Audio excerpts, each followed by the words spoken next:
Mr. Mark Zuckerberg.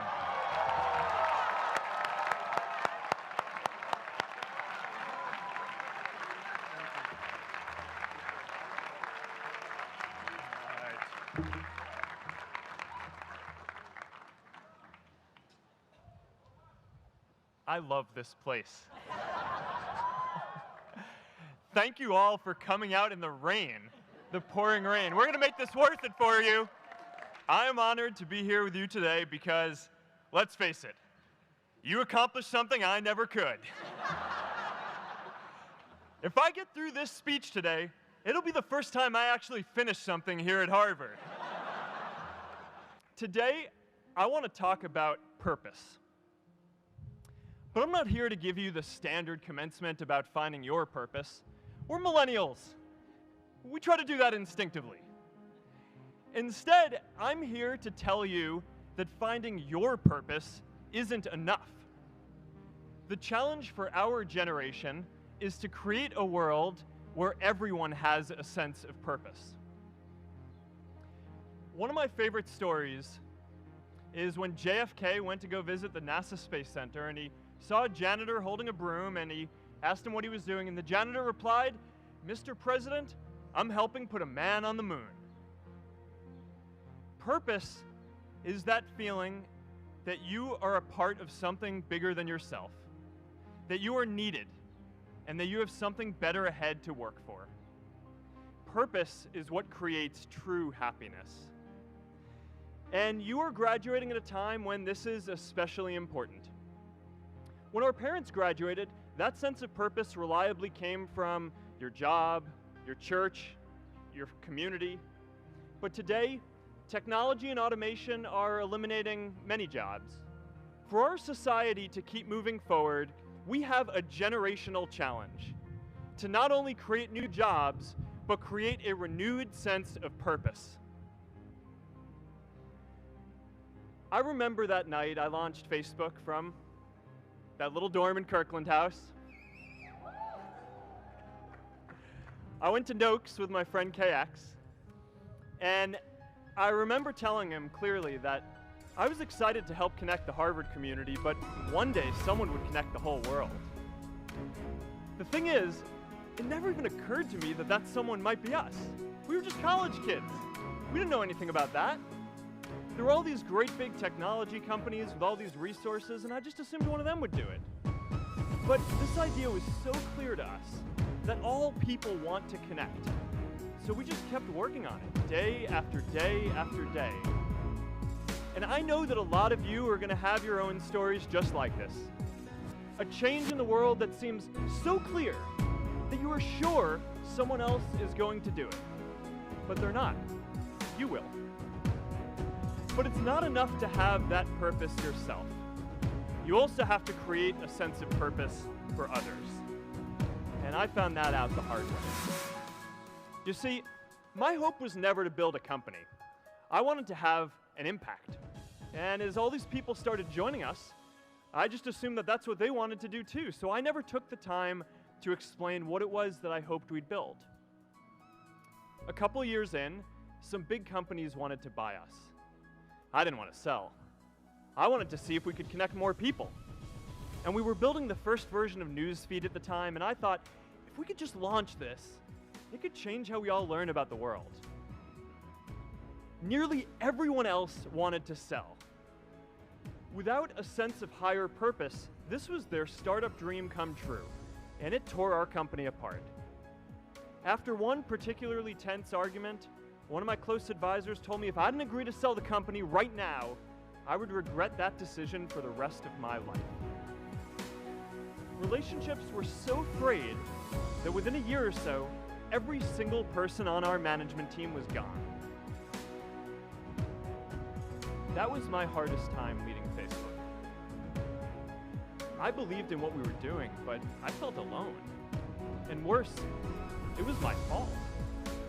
I wondered if I was just wrong, an imposter, a 22-year-old kid who had no idea how things actually worked. Now, years later, I understand that is how things work when there's no sense of higher purpose. So it's up to all of us to create it so we can all keep moving forward together.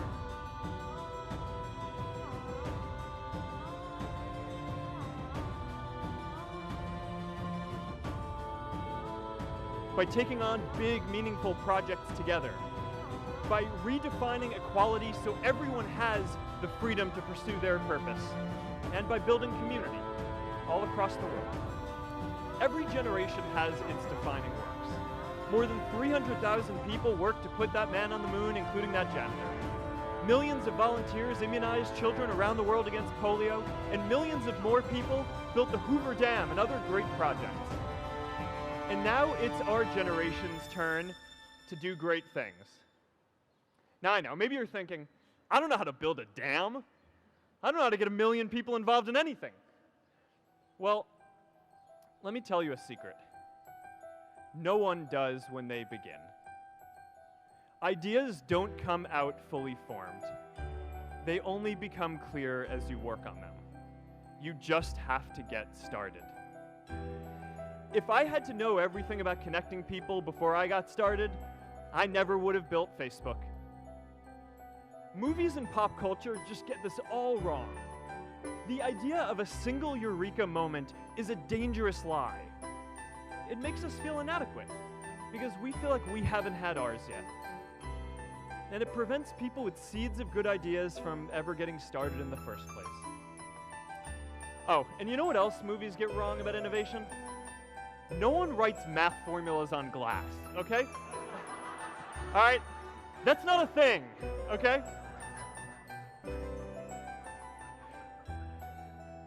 It's really good to be idealistic, but be prepared to be misunderstood. Anyone working on a big vision is going to get called crazy, even if you end up right. Anyone taking on a complex problem is going to get blamed for not fully understanding it, even though it's impossible to know everything up front. Anyone taking initiative will always get criticized for moving too fast because there's always someone who wants to slow you down. In our society, we often don't take on big things because we're so afraid of making mistakes that we ignore all the things wrong today if we do nothing. The reality is, anything we do today is going to have some issues in the future. But that can't stop us from getting started. So what are we waiting for? It is time for our generation-defining great works. How about stopping climate change before we destroy the planet and getting millions of people involved, manufacturing and installing solar panels?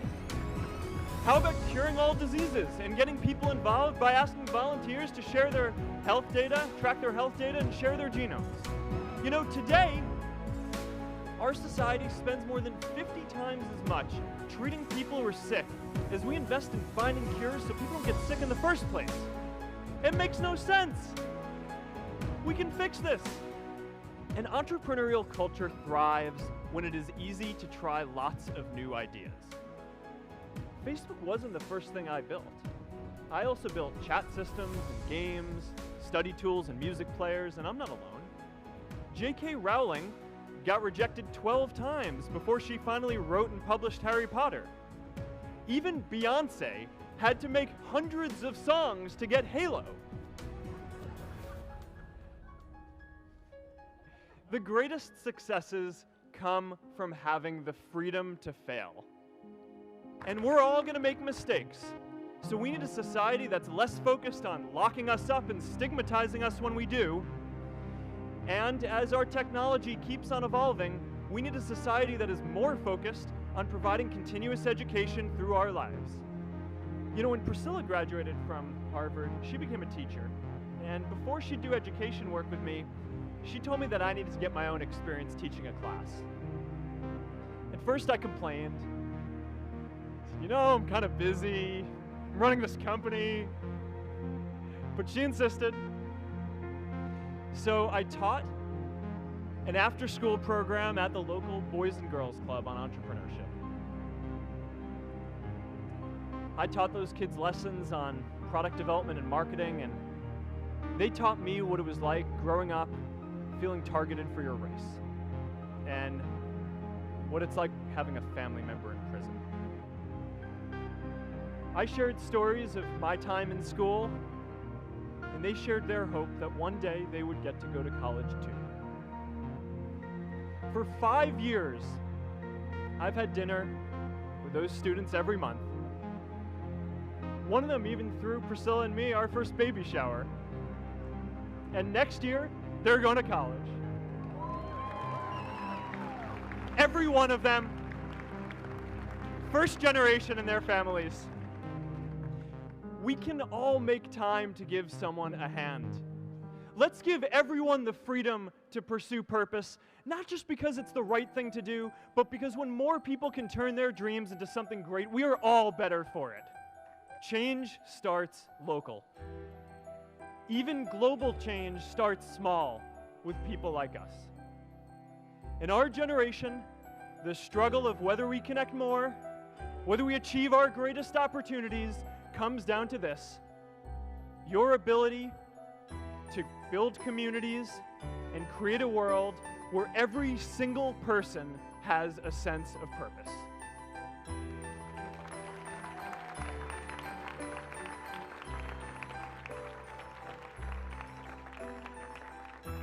Class of 2017, you are graduating into a world that needs purpose. And it's up to you to create it. Now, maybe you're asking yourself, can I really do this? Well, remember when I told you about that class I taught at the Boys and Girls Club? One day after class, I was talking to my students about going to college, and one of my top students raised his hand and said that he wasn't sure he could go to college because he's undocumented.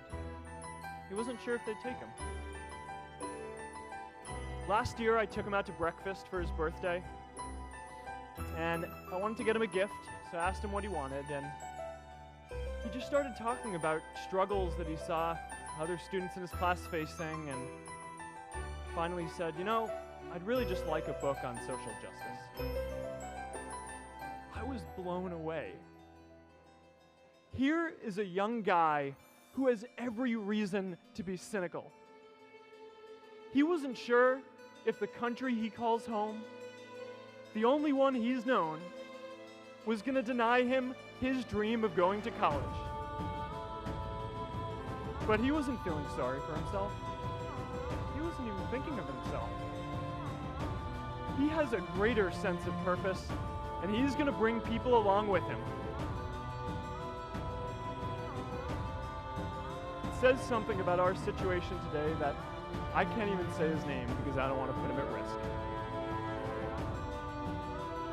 But if a high school senior who doesn't know what the future holds for him can do his part to move the world forward, then we owe it to the world to do our part too.